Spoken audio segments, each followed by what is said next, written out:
Morning, afternoon or evening, anybody watching this video, where you may be in the world. It could be any time of the day. It's currently 2:30, 14:30 in the UK, and it is the 3rd of January 2017. So happy new year to anybody who watches this. I hope it's a fantastic 2017 for you. I'm sorry about the jittery camera. I really do hold it as steady as I can, but it's very lightweight. I'm left-handed and the strap is on the right hand side of the camera that I can't change, so I'm holding it with my right hand. However, update to my CB channel. I acquired this this set you're looking at. It's a 3900 black. I had a few of these years ago. When I say a few, probably I had the silver versions. I think I've only ever had one of these before, and I always remember them to have a matte black finish on the front. This one's somehow shiny. Don't know what's going on there. I don't think it's been polished or tarted up as such. I think this is the way it left the factory. Either way, this is part one of the video. It was a bit of an impulse purchase. That is what I seem to do lately. Going back to the past of the 80s, I don't know exactly how old this radio is. Maybe I could tell somehow from the serial numbers, but they've made that many different types. I had a 148 years ago, Cobra, and they made those different. I don't think they made that many different guises. I don't know the full history of the radios. I probably should do, really, considering I've been messing about on CB for so many years. Either way, they run the 148 Cobras, GT, is it GTL, DX, and then they moved on from that to 360s. I had one of those, probably two of those, slightly tatty, not very well looked after. They did work well, but they just weren't cosmetically nice looking. So I was drifting through eBay at CB stuff, as I generally do, a couple of nights ago, and saw this one. It was £100. I didn't try to knock him down on the price, but he was a local vendor selling the radio. It was only, I don't know, 20 miles away, so I sent him a message and says, could I come over and purchase the radio? And when I got there, the radio was on, and nice fella, Dom. I'm not sure, he's an Alpha Tango member. I'm not sure what he is. He did tell me, but I've got a memory like a sieve. I really have when it comes to numbers. Either way, paid £100 for it. He said I could test it. It was turned on. I didn't bother testing it. I duly brought it home and I plugged it into my power meter. Now, he said that it was doing 6 watts, I believe, but either way, put it onto my power meter down here. I don't know, I mean, it's not expensive test equipment, but I put it on that meter with a dummy load, and I also put it on my other meter up here with a dummy load, and it showed the same on both meters, which was slightly under 10 watts, but when you keyed it up for 20 seconds, it drifted down to about, the needle slowly came down to about 7 watts. I thought, oh, that's too high for me. I want it 4 watts, so I took the back off the radio and turned it down to 4 watts. In its current status, I have spoke to it, I have spoke on it, should I say. I have spoke on sideband. Friends on FM tell me the audio is very quiet, so I've got to rectify that problem. I could put a power mic on, but I don't really want to. I have got one. I've got an old Leeson TW232, a nice one, but either way, I don't really want to get to the point of having to be bothered to wire the mic and all that. I like the radio to work as it should, standard, with a standard mic, so I've got to turn the FM audio up. I have, as I say, I've had the back off. I have turned the power down. AM FM, it's now doing 4 watts on a dummy load. It's doing erratic power on sideband. It's on a whistle, it's doing 30 watts. So it's definitely not in standard form. And despite I had to remove the sticker on the side there, the seal, to obviously take the bottom off the radio. But I was told, as far as he was aware, it was standard condition. I don't think these things did 10 watts. I may be wrong. I'm not calling the man a liar, but I don't think they did 10 watts and 30 on sideband from when they left the factory. I'm sure they didn't. I may be wrong. I'll stand corrected. If anybody's got any information on these radios, please leave it in the comments box below by all means. Either way, the job now in hand is to turn the FM audio up, and also the needle's dead on sideband. I was talking to a friend on my other Kenwood, on my Kenwood down there.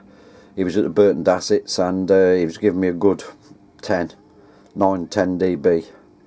On this radio the needle's hardly moving on sideband, so that needs adjustment.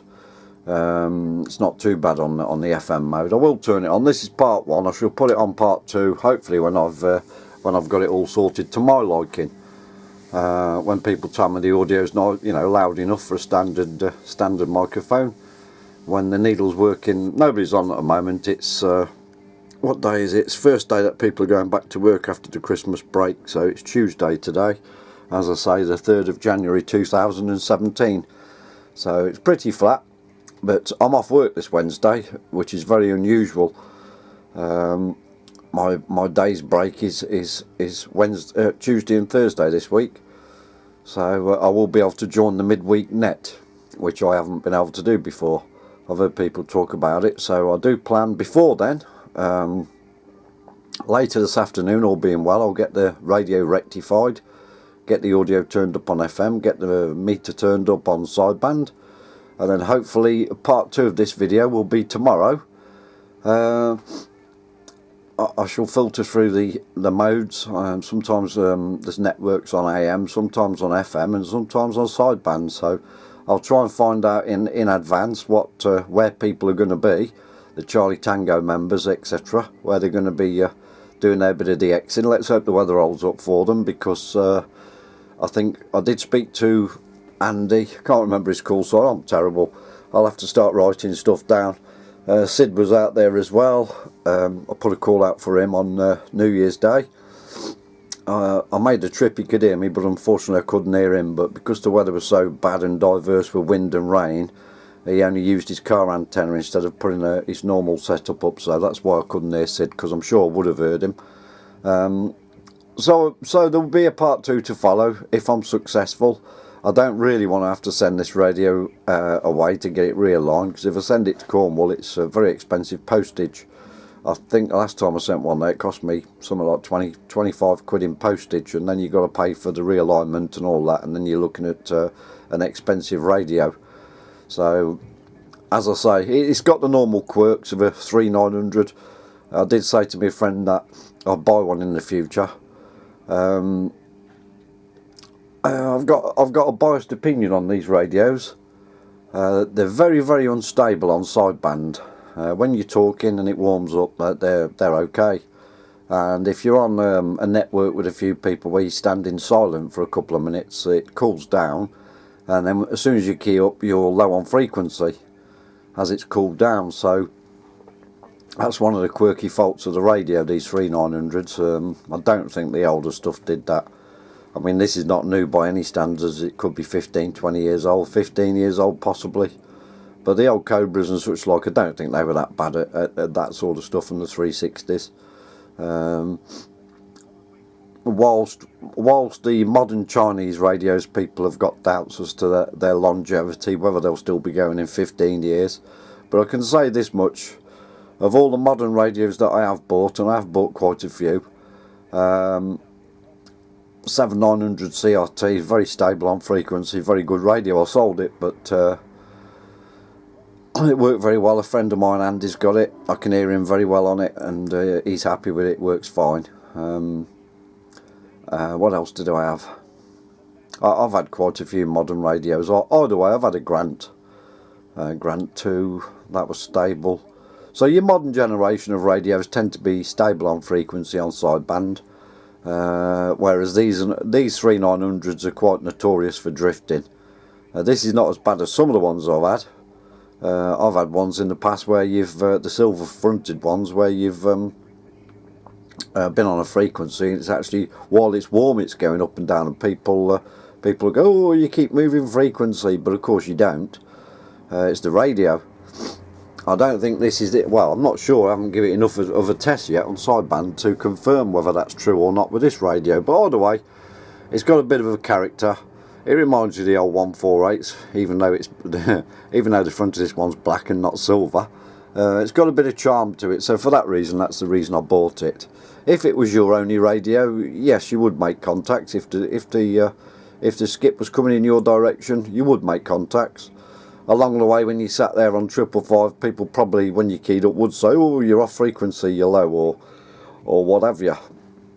But so for that reason, it's worth having. If it was your only radio, you could work it, but at least if you know something's faults or problems, you're halfway there, aren't you? Okay, thanks for watching this one. Hopefully in the next video this radio will be in action. It will be working well, hopefully, and the signal meter won't be so lazy on sideband. When I say lazy, it's hardly moving at all when somebody gives you an S9, and hopefully we'll have sorted the quiet audio out on the FM. So take care everybody, thanks for watching. Thumbs up, thumbs down, feel free to put comments in. I do read my comments, and I do answer as soon as I see them. I'll try and answer them. Take care all, and part 2 to follow, well, in the next few hours hopefully, if I can get my finger out and it's the editing where I suffer, unfortunately. It's modern technology and I'm trying to keep up with it all. But either way, take care, have a nice day, thanks for watching the video, catch you soon.